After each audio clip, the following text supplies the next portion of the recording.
and we are back with another episode of the Real Podcast of Dallas, a podcast that's becoming very popular, a podcast that's becoming the end things. Real. Yes, Cindy, it's becoming the real, and it's helping people. Yes. It's a podcast that helps people. It's a podcast that is good advice, free advice. And who doesn't need free advice? Right, and we don't charge a penny. We don't charge That's a right. penny, and it's money back guaranteed. Hey, what could go wrong? It's only on the Real Podcast is that you can listen to it and get your money back if you're not happy with it. How are you, Cindy? I'm hanging in. I'm ready for Christmas break. Yes. It just can't get here soon enough. Yeah, we just passed Thanksgiving, so I hope everybody had a great Thanksgiving. Oh yeah, I was sick during Thanksgiving, so How were you? I'm looking forward to Christmas. Yes. Yeah. And how could they hear this podcast if someone wanted to listen? So if somebody asks you, Cindy, I heard you're on a podcast. How can I hear it? Can I listen to it? I would tell them to go to Spotify. Yes. Or iHeartRadio. Yes.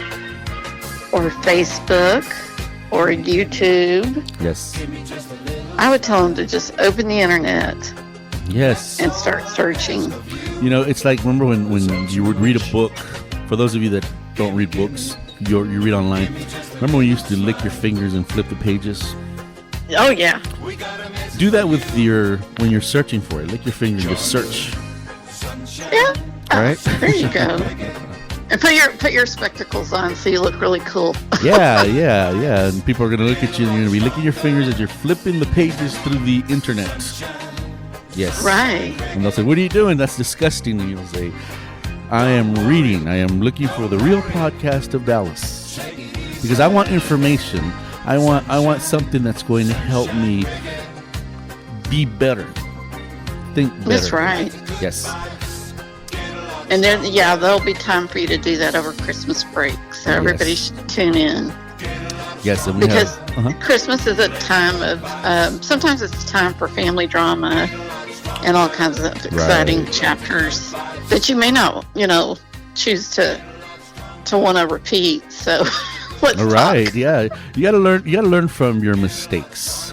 Yes. And choose your battles. That's right. Yes, right. With that said, I'm going to introduce our next topic. Our last topic, by the way, our last podcast was leadership. And, the listenership just went through the roof. So that's awesome. Yes. So the next topic, and I'll set it up right here. So here we go.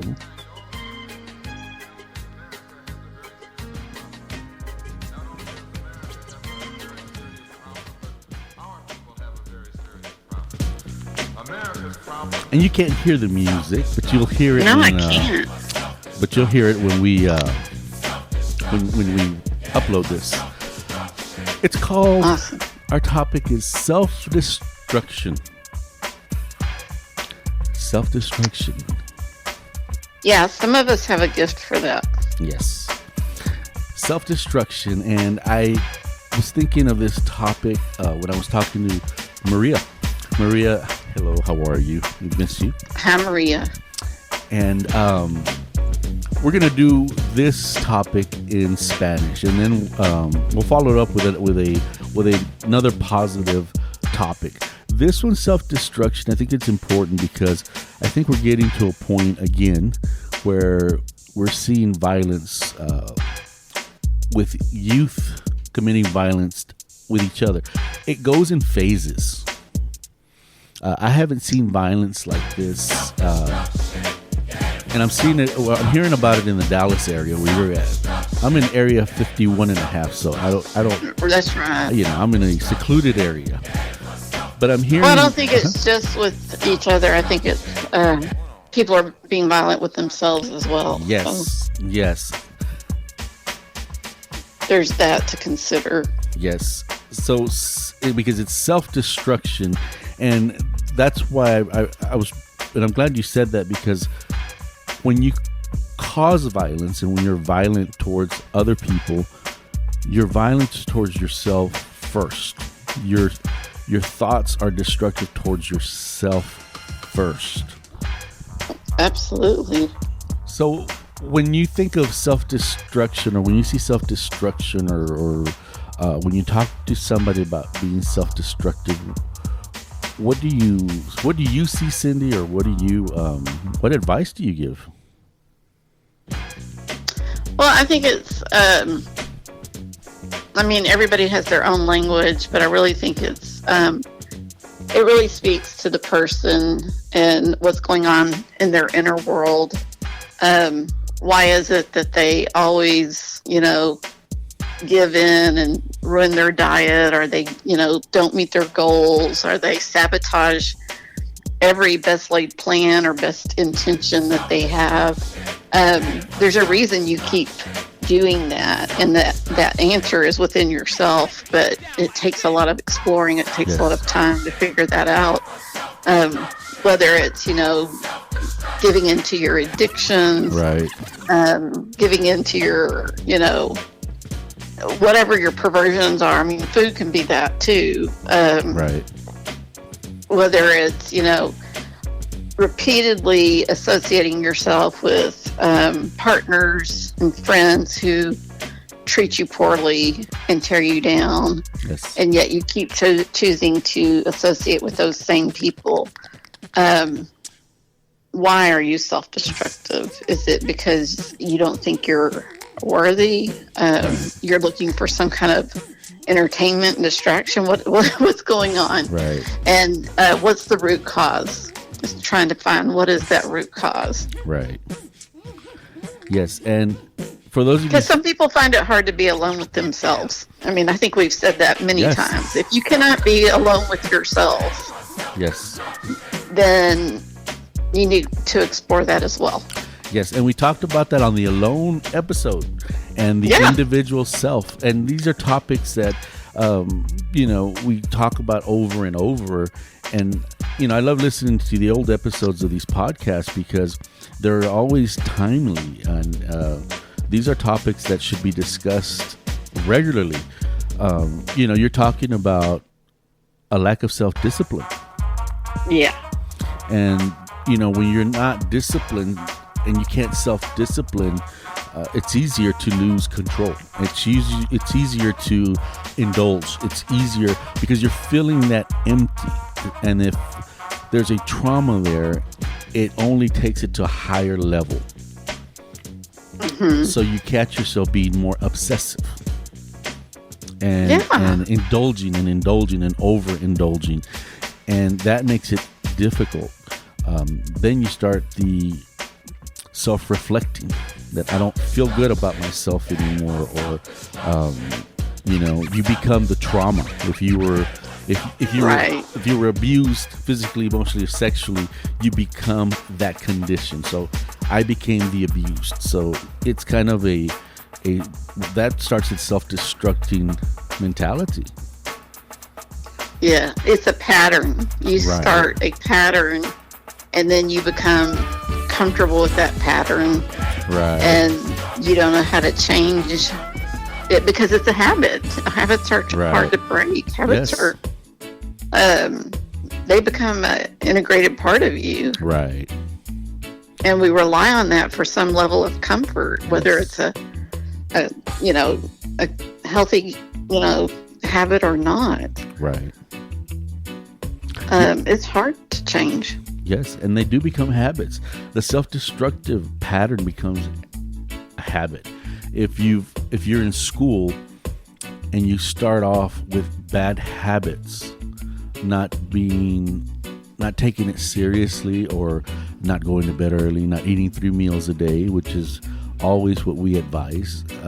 If you want to help your mental health state, and if you want to learn how to be more motivated, more disciplined, is 3 meals a day, breakfast, lunch, and dinner, and go to bed early, get up early. That's just the start, but it's a good foundation to have.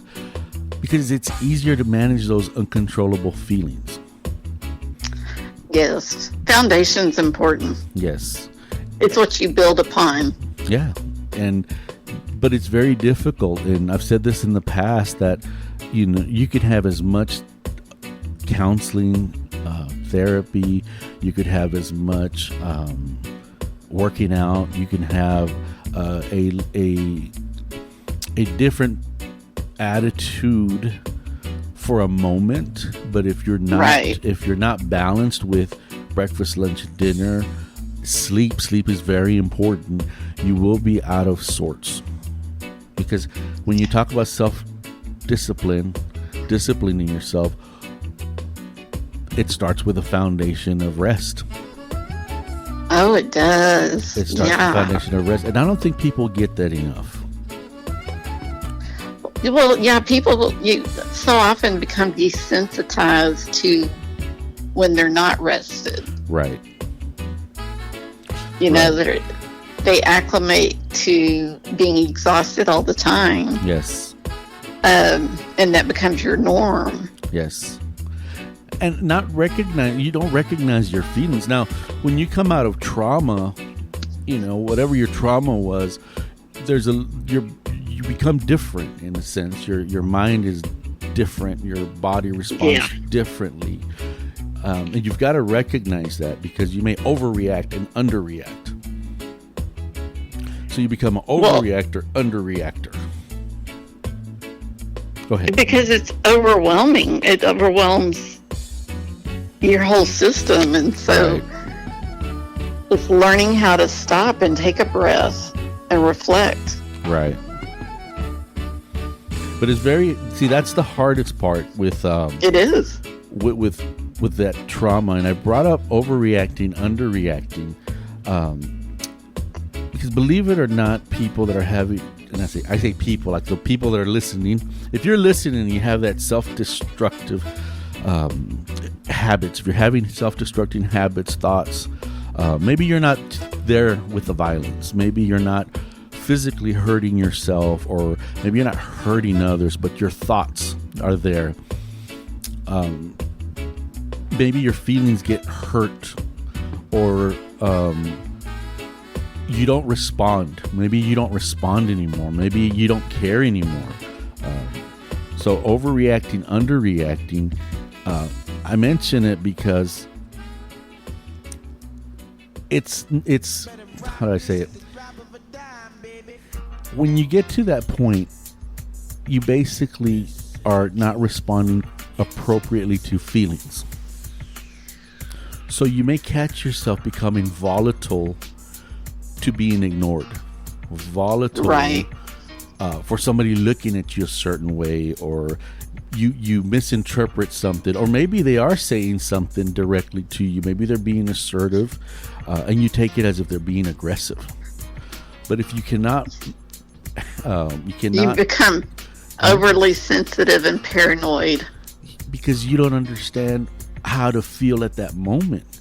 You're not sure if my happiness is going to take me to sadness, because in my trauma I was happy and then I was taken to a dark space. So happiness gets triggered into sadness or fight or flight. So it's very complicated in a sense. So when you're trying to work through this is why it's important to get help. This is why it's important to have shows like this, like the Real Podcast of Dallas, to try to identify some of these things, so you kind of have an idea that I need help. I can't do this on my own. And there's nothing wrong with getting help. No. So we're talking about self-destruction.